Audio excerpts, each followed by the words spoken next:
Jayo Ram Tamatapa Kunja Vihari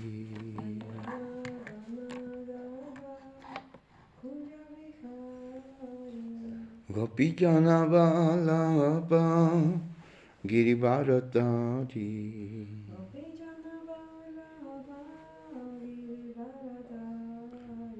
Yasodanandana Vrajajana Ranjana Janatira Panachari Jai Shri Prabhupada Ki. Continuamos con la lectura del Srimad Bhagavatam, capítulo 4, la creación, canto 4, la creación de la cuarta orden, capítulo 7, texto número 9. Om Namo Bhagavate Vasudevaya. Om Namo Bhagavate Vasudevaya. Om Namo Bhagavate Vasudevaya. Sandhiyamane Shirasi Daksho Rudra Vivikshita Satya Supta Ivotastau Dadrise Chagrato Munidam Sandhiyamane Shirasi Daksho Rudra Vivikshita Satya Supta Ivotastau Dadrise Chagrato Munidam Sandhiyamane Shirasi Daksho Rudra Vivikshita Satya Supta Ivotastau Dadrise Chagrato Munidam. Bolliye. Sandhiyamane Shirasi Daksho Rudra Vivikshita Sadhya Supta Ivotastau Dadrise Chagrato Munidam. Traducción palabra por palabra. Sandhiyamane, siendo hecho. Sirasi, con la cabeza. Daksha, el rey Daksha. Rudra Vivikshita, habiendo sido visto por Rudra, el señor Shiva.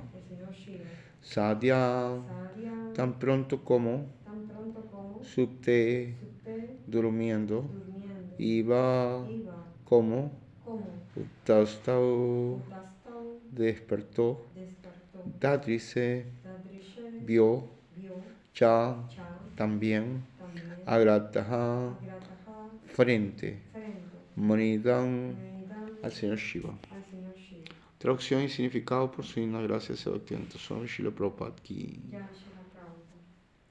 Tan pronto como se fijó la cabeza del animal en el cuerpo de Daksha, éste recobró la conciencia, como si despertase de un sueño.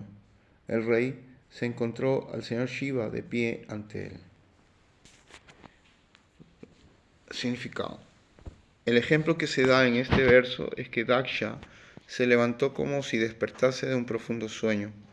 En sánscrito, eso se denomina Supta Ivotastau, que significa que al despertar de un sueño profundo, inmediatamente recordamos todos los deberes que tenemos que realizar. Daksha había sido muerto, le habían decapitado y su cabeza había quedado reducida a cenizas. Su cuerpo yacía muerto, pero por la gracia del señor Shiva, tan pronto como le unieron una cabeza de cabra, Daksha recobró la conciencia. Eso indica que la conciencia también es individual.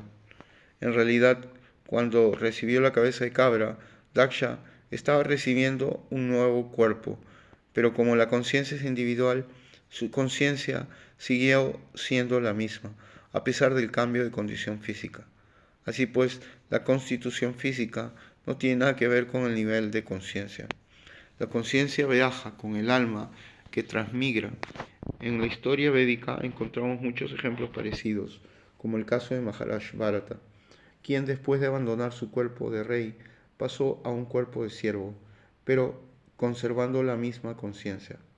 Sabía que antes había sido el rey Bharata, pero que había pasado a un cuerpo de siervo porque en el momento de la muerte estaba absorto en pensar en un siervo.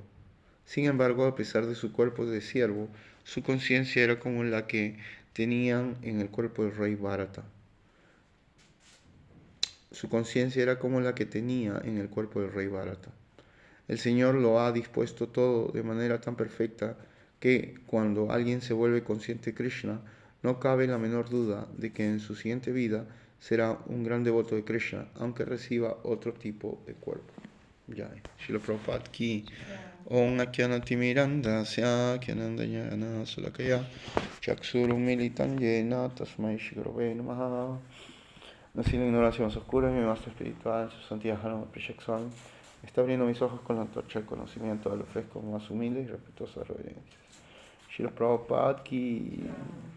Tan pronto como se fijó la cabeza del animal en el cuerpo de Daksha, éste recobró la conciencia, como si despertase de un sueño. El rey se encontró al señor Shiva de pie ante él. Y antes yo me preguntaba por qué razón el señor Shiva le había puesto una cabeza de cabra a Daksha. Y en primer lugar es porque cuando esta entidad viviente que fue creada por el señor Shiva fue en busca de venganza y encontró a Daksha y le cortó la cabeza, inmediatamente esa cabeza la tiró al fuego y se incineró esa cabeza. Lo que iba a entrar primero al fuego, al parecer en esos tiempos todavía se hacían sacrificios de animales en el fuego. Estos sacrificios védicos que se hacían a animales para beneficio de la misma entidad viviente. Recordemos que solamente el cuerpo, ¿no?, el que se está sacrificando, porque la entidad viviente o el alma espiritual es eterna. Y en este tipo de sacrificios, que para nosotros, personas con una inteligencia diminuta de Kali Yuga, es difícil entender todavía que estos sacrificios sean prescritos védicamente. En otras eras, en esta era no está prescrito. Pero aún así es difícil de entender para nosotros este tipo de sacrificios. Recuerdo una anécdota cuando yo leía la Biblia muy pequeño. Todavía yo no conocía el vegetarianismo, y de repente de alguna vida pasada quizás tendría alguna noción. Recuerdo muy bien que, no sé si es que será una Biblia bien traducida, pero en esa parte decía acerca de las ofrendas de los hijos de Adán, Abel y Caín. Mientras Caín había ofrecido todos los productos de la tierra que él había colectado, cosechado, que había sembrado y había cosechado los primeros frutos de la tierra, los estaba ofreciendo en su altar, frutas, legumbres, verduras, ¿no? Y en paralelo Abel, quien Dios, según dice la Biblia, tenía una mejor disposición para Abel, estaba ofreciendo un cordero en sacrificio, en fuego, tal cual como aquí estamos viendo como Daksha pretendía ofrecer al fuego de sacrificio una cabra, ¿no? Entonces Abel le estaba ofreciendo un cordero, y se dice ahí en esa parte de la Biblia que Dios rechazó la ofrenda de Caín y aceptó la ofrenda de Abel. Y yo me puse a pensar, ¿qué clase de Dios es este? Que ofrece, que acepta a un ser vivo como ofrenda y no acepta esta ofrenda lindísima que hizo Caín de frutas, legumbres, verduras, ¿no? Y siempre me preguntaba ese tipo digamos, eh, contradicciones que pueden presentarse aparentemente en las escrituras. Luego, cuando escuchamos hablar de Buda y la venida de Buda para, digamos, evitar que los brahmanas de Kali Yuga sigan haciendo sacrificios de animales al fuego basado en los Vedas, sin, sin el deseo de que, digamos, de que estos animales avancen en su ciclo de la transmigración, la reencarnación, que evolucionen como almas, como conciencia, sino solamente para disfrutarlos después y comérselos, ¿no? Y Buda viene para negar esa parte de los Vedas, de alguna manera, con una filosofía un poco impersonal, engañar a esa gente demoníaca y atraerlos indirectamente a su servicio.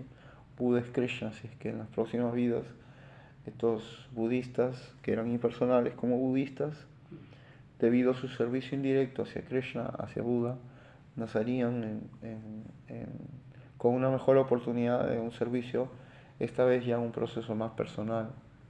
Krishna es muy astuto, atrae a la gente impersonal, a la gente atea, con cierto servicio indirecto, para que en sus próximas vidas, ya con un Agyata Sukriti más consolidado, ellos puedan, digamos, tener la oportunidad de conectarse con el servicio devocional personal del Señor.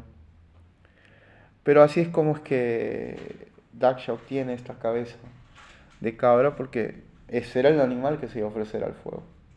Que si hubiera sido un caballo como un Raya Suya, Yakya, en el que se ofrece un caballo al fuego, entonces seguro que el señor Shiva hubiera usado esa cabeza de caballo si la hubiera puesto. Pero era justamente una cabra. Así de sencillo, la explicación es sencilla. ¿Por qué el señor Shiva le puso una cabeza de cabra a Daksha? La respuesta es muy sencilla, porque era la cabra la que se iba a ofrecer en el fuego, y cuando se volvió a prender el fuego, ya después de que Brahma apaciguó al señor Shiva y el señor Shiva aceptó prender el fuego con instrucciones a los demás brahmanas y semidioses, y se ofreció esta cabra al fuego, la cabeza de esa cabra fue con indicaciones precisas del señor Shiva a los semidioses, fue establecida en el cuerpo en el cuerpo sin cabeza, en el anterior cuerpo sin cabeza de Daksha. Y acá se menciona, si lo propio está mencionando, cómo es que Daksha se despertó, Supta y Vatashtato, que como despertando de un sueño profundo. El Prabhupada está hablando de que ese cuerpo ya era un cuerpo nuevo, se considera como un cuerpo nuevo, ¿no? Y Prabhupada va a hablar un poquito de lo que significa la transmigración del alma, nuestra hermosa teoría de la transmigración del alma, o la ciencia de la reencarnación, como solemos leer en estos libros pequeños que salimos a distribuir por las calles, libros de Srila Prabhupada. Y eso es, existen 8.400.000 especies de cuerpos, de los cuales solo 400.000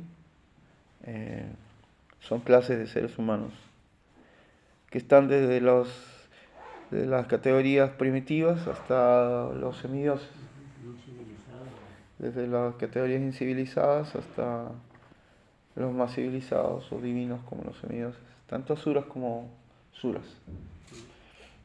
Y estos cuerpos no evolucionan tal como falsamente lo describe la teoría de Darwin. Los cuerpos están ahí, ya existen. lo que evoluciona es la conciencia. Cuando el alma espiritual cae, el señor Chaitanya dice, por una u otra razón hemos caído este mundo material.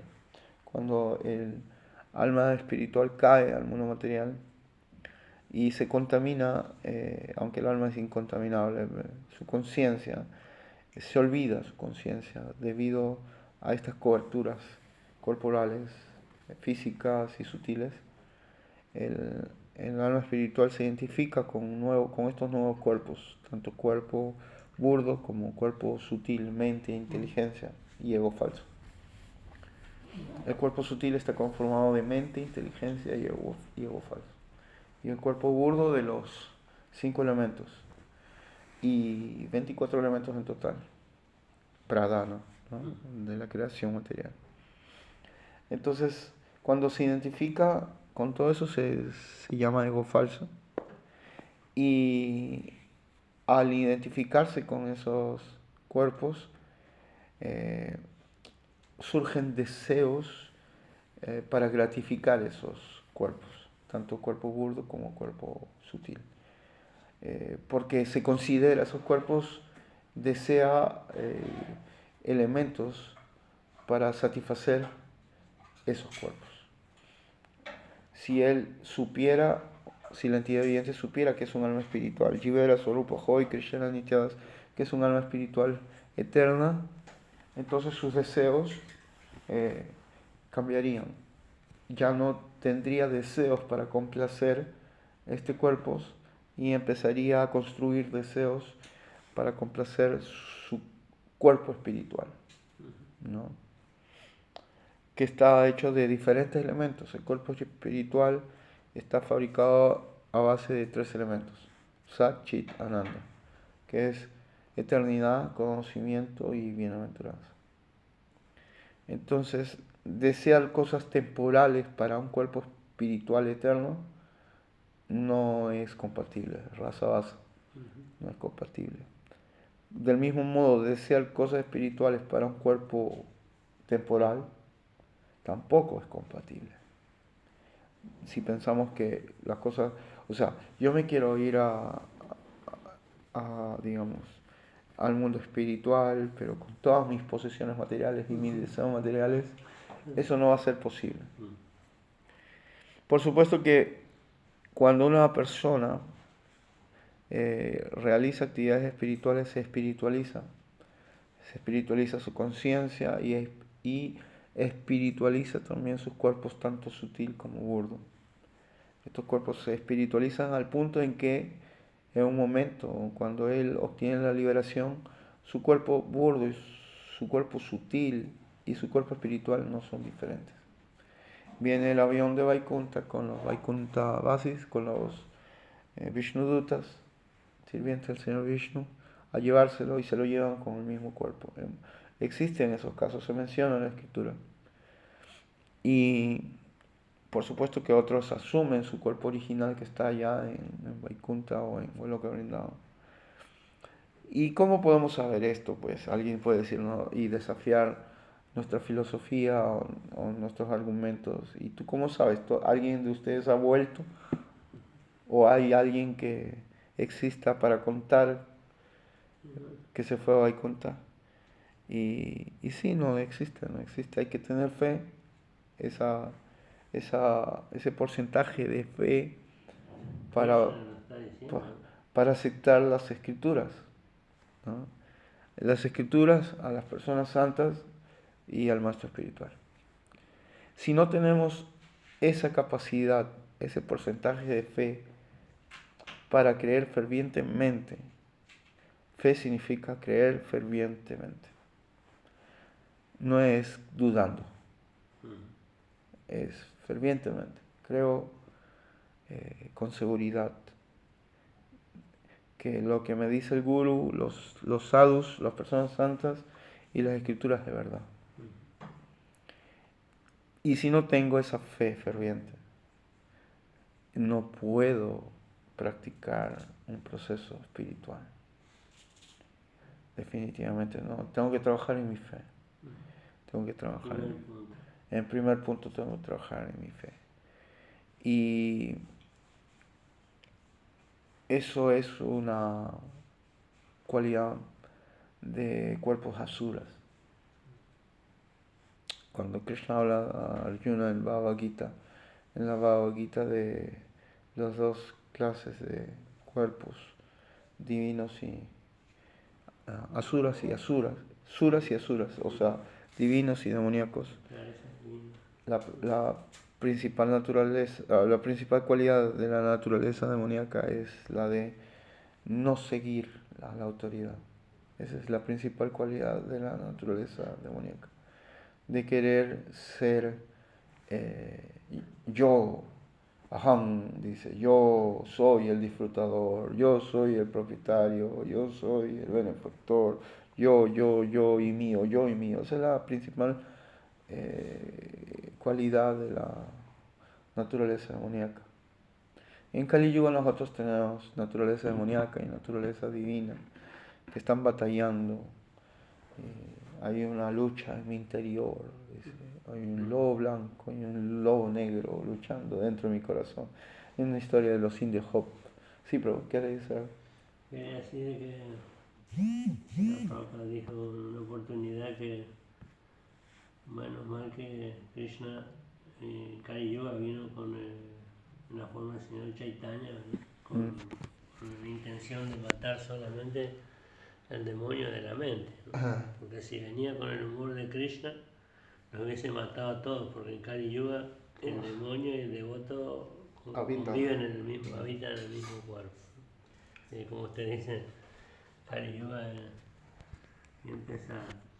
Quería comentar con respecto a lo que estaba diciendo, de que también los sacrificios de esos se usaban, como decía para probar la potencia de los mantras, ¿no? También era otro punto en el que se usaban animales, ¿no? Para probar si los mantras tenían la potencia adecuada, ¿no?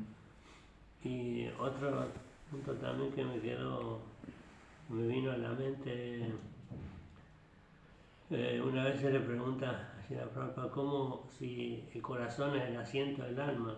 Cuando se hace un trasplante de corazón, ¿qué pasa con el alma?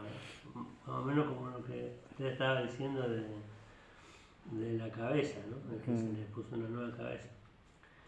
¿Cómo puede ser si el alma está en el corazón cuando sacan ese corazón y ponen otro en un trasplante? ¿No? Entonces, si la propia responde que es un asiento. Si ustedes le sacan la silla, se sienta en otra silla, ¿no? Cuando ponen una nueva silla, se sienta en ella, ¿no? No hay que la conciencia que viene a ser el alma es diferente del cuerpo, ¿no? Puede adaptarse a otro cuerpo, a otra cabeza, ¿no? A otro corazón, ¿no? Eso no solamente quería preguntar un poco, podría hablar acerca de eso, ¿no? Y Prabhupada habla de eso en significados anteriores. Él reta un poco a los Hare Krishna, él reta a los científicos que mencionan que la inteligencia se encuentra en la cabeza y la memoria. Pero aquí Daksha es una prueba de cómo es que con otra cabeza él tiene la misma memoria y tiene la misma inteligencia, su conciencia, él recobra. Se despierta como de un sueño. Sí, como, entonces no se encuentra la inteligencia en la cabeza ni en el cerebro. Es solo una máquina, el cuerpo es solo una máquina, un yantra, una estructura, un vehículo que va a servir para que el alma, digamos, interactúe en un mundo donde los elementos con los que tiene que relacionarse son de distinta calidad y no puede. Es como que nosotros quisiéramos vivir naturalmente dentro del agua, no podemos. Necesitamos un vehículo, introducirnos dentro del vehículo y poder interactuar dentro del agua, ya sea un submarino, una nave pequeña de mar o sencillamente un buzo, un equipo de buzo, porque de otra manera no podemos digamos, manejarnos, actuar, interactuar en una naturaleza que no es la nuestra. Y el alma espiritual es espiritual, como su nombre lo indica. Entonces, no puede interactuar en un mundo de elementos materiales, temporales. Entonces, necesita este cuerpo para interactuar. ¿Cómo interactúa? A través de la inteligencia, a través de la mente. La mente va a conectarse a través de los sentidos con este mundo, con los objetos de los sentidos, o con este mundo material. Con todo lo que tocamos, todo lo que vemos, todo lo que sentimos, escuchamos, oímos, percibimos, saboreamos. Todo eso, digamos, va a entrar en una conexión con la mente. La inteligencia va a usar esa información para llevársela a, al alma espiritual, pero como el alma espiritual ha olvidado su naturaleza, la toma una conciencia que se llama ego falso, que es una conciencia falsa, pensando que es el cuerpo, que son los sentidos. Entonces, la mayor parte de la vida de una persona engañada o mal educada, mal formada de que no es el cuerpo, es creyéndose los sentidos. Y la mayor parte de la vida, el gran porcentaje de su vida, está dedicada solo a complacer los sentidos y la mente. Y no a satisfacer su alma, que es lo que realmente es. Entonces, es como una pérdida de tiempo, ¿no? Una pérdida de tiempo. En el caso de un ser humano, especialmente hablando. Pero en los otros 8 millones de especies de vida, la conciencia va y la evolución de la conciencia va a ser diferente. Va a ser diferente. Va a ser a través de los actos especialmente. Como decía hace rato, ¿no? Que lo que evoluciona es la conciencia. A medida que va evolucionando va tomando diferentes cuerpos, ¿no? Hasta el momento en que, como Prabhupada menciona el significado, el momento en que él encuentra a Krishna como, digamos, su benefactor, su protector, como su Dios, como la fuente de todo, y él se considera como un sirviente. En ese momento él va a empezar ese proceso espiritual, quizás en una, dos, tres, o Prabhupada dijo, en una sola misma vida, en la última vida.